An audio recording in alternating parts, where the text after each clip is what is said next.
Show இது இல்லை, அதுக்கான இடம் இது இல்லை அப்படின்னு வந்து ஆதிரே சொல்லிட்டு தான் போனாங்க அப்படின்னு சொல்லும்போது ஆதிரே நிஜமாவே ஒரு நல்ல பிளேயர் தாங்க. பர்சனலாக பார்க்கும்போது அவங்க பூர்ணிமாவோட ஃப்ரெண்டாகவே இருந்தாலும் பூர்ணிமாவும் கிளவராக தான் அந்த கேம் ஆடினாங்க. என்ன கேட்டால் மாயாவை விட பூர்ணிமா தான் அந்த கிளவராக அந்த கேம் ஆடினாங்க. நான் கிளவர்னு சொல்கிற இடத்துல ஸ்கெட்சு போட்டதெல்லாம் மாயா, ஆனால் எக்ஸிக்யூட் பண்ணதெல்லாம் பூர்ணிமா அப்படின்னு சொல்கிற இடத்துல பூர்ணிமா லெவல் இவங்க கிளவர் தான் சொன்னாலுமே இவங்க கேம் எங்கே போச்சுன்னா அந்த லவ் கண்டென்ட்டில் இவங்க போய் மாட்டிக்கிட்டதுனாலையும் அந்த குரூப்பிசம்குள்ளே இருந்தாங்களான்னா குரூப்பிசம்குள்ளே இருந்தாங்க. ஆனால் அந்த குரூப்பிசமே சம்டைம்ஸ் கேள்வியும் கேட்டாங்க. நீங்கள் அதெல்லாம் வந்து 1 hourல வரல.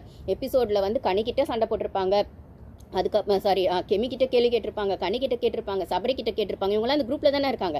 ஏன் எஃப்ஜே கூட அவங்க போன அந்த லவ் கண்டென்ட் ஓவராக போனதுனாலையும் இல்லை எஃப்ஜே வாழை பிடிச்சிக்கிட்டே போனதுனாலையும் தான் அவங்க கேம் கெட்டுச்சு அப்படின்னும் போது அகெயின் அது அவங்க பர்சனல், அது அவங்களே சொல்லியிருப்பாங்க. பர்சனலாக ஒரு சில இடத்துல டவுன் ஆனா அப்படின்னு சொல்லும்போது அவங்க நிஜமாவே எஃப்ஜே லவ் பண்ணாங்களா இல்லை வெளில ஒரு பாய் ஃப்ரெண்ட் இருக்குன்னு சொல்லி கண்டென்ட்டுக்காக அதை பண்ணாங்களான்னு தெரியல. இன்னொரு ஷாக்கிங்கான நான் விஷயமும் சொல்கிறேன். ஆக்சுவலாக வந்து ஆதிரியை லவ் கண்டென்ட் கொடுக்க சொல்லி கேட்டதே டீம் தான் அப்படிங்கிற மாதிரியும் ஒரு விஷயம் அடிப்படுது. இது நிறைய வந்து இந்த ஸ்பேஸில் ட்விட்டரில் எல்லாம் பேசுகிறாங்க பார்த்தீங்களா, அதில் சொல்கிறாங்க. இதில் வந்து நம்ம பிக் பாஸ் தாத்தான்னு நம்ம சொல்லுவோமே ஒருத்தர், அவர் தனியாக யூடியூப் வச்சிருக்காருல, அவர் ஃபேட்மேனு எல்லாம் சேர்ந்து ஸ்பேஸில் பேசிகிட்டே இருப்பாங்க. அப்போது ஒரு இடத்துல இவர் ஃபேட்மேனும் சொல்லுவார், இவர் பிக் பாஸ் தாத்தா அவரும் சொல்லுவார். என்ன சொல்வார்னா, ஆமாம் ஆதிரே வந்து ஏன்னா ஃபேட்மேனோட ரிவ்யூவில் வந்து பார்த்தீங்கன்னா ஆதிரே நல்ல பிளேயரு, அவங்க இன்னும் இப்படி ஆடின கேம் அப்படின்னு சொல்லிட்டு இருக்கும்போதே நேற்று பார்த்தீங்கன்னா ஒரு ஃபேட்மேன் பல்ப் வாங்கின மாதிரி அந்த ஸ்பேஸில் இருக்க ஒருத்தவங்க சொல்லுவாங்க, இல்லை சார் ஆதிரே இன்னைக்கு எவிக்ட் ஆயிட்டாங்க அப்படின்னு. எவிக்ட் ஆயிட்டாங்களா? நோ வே அப்படின்னு ஃபேட்மேன் சார்.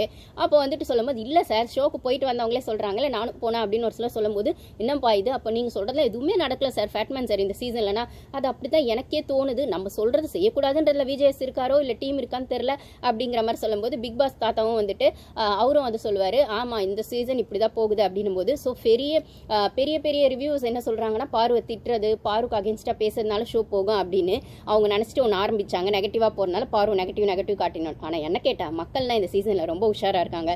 இத்தனை சீசனை விடவும் இந்த சீசனில் லைவ் பார்க்குற ஜனங்க ரொம்பவே ஜாஸ்தியாக இருக்காங்க. ஏன்னா 1 hour ஷோவில் எதுவுமே வரதில்லை. ப்ளஸ் இன்ஸ்டாகிராம்லேயும் சோஷியல் மீடியாலேயோ 1 hour ஷோவில் வராமல் இருக்கிற கண்டென்ட்டையோ இல்லை லைவில் நடக்கிற அடல்ட் கண்டென்ட்டையோ இல்லை லைவில் நடக்கிற நிறைய திருட்டுத்தனத்தையோ வந்து இன்ஸ்டாகிராம்லையும் இதுலையும் போடுறதுனால 1 hour பார்க்காதவங்க கூட லைவ் பார்க்க ஆரம்பிக்கிறாங்க அப்படின்னும் போது உண்மைகள் நிறைய வெளியில் வரும்போது பார்வை 1 hourல பார்க்குறவங்க தான் தப்புன்னு சொல்கிறாங்க, இல்லை பெரிய பெரிய சேனல்ஸோட ரிவ்யூ பண்ணுறவங்க தான் தப்புன்னு சொல்கிறாங்க அப்படின்னு சொல்லும்போது லைவ் பார்க்குறவங்களோ இல்லைனா ஓரளவுக்கு அந்த ஷோட புரிதலோட அதை பார்க்குறவங்களும் பாரு சைடும் நியாயம் இருக்குது. நான் பாரு சைடு மட்டும் நியாயம் இருக்குன்னு சொல்ல, அகெயின் நான் இதை சொல்கிறேன் கைஸ், பாரு சைடு மட்டும் நான் நியாயம் இருக்குன்னு சொல்ல, பாரு சைடும் நியாயம் இருக்குது. அப்போ குரூப்பிசம் மட்டும் தப்புன்னு நான் சொல்லலை, பாரு கிட்டையும் தப்பு இருக்குது அப்படின்னும் போது 2 சைடும் நீங்கள் அதை பேலன்ஸ் பண்ணணும்னா இந்த 2 நாளும் ஷோவில் வந்து சீசன் இதில் ஹோஸ்ட் வந்து அதை தான் பண்ணாருன்னு நான் சொல்லுவேன். அப்போ 2 பேரையும் உட்கார வச்சு நல்லா திட்டினாரா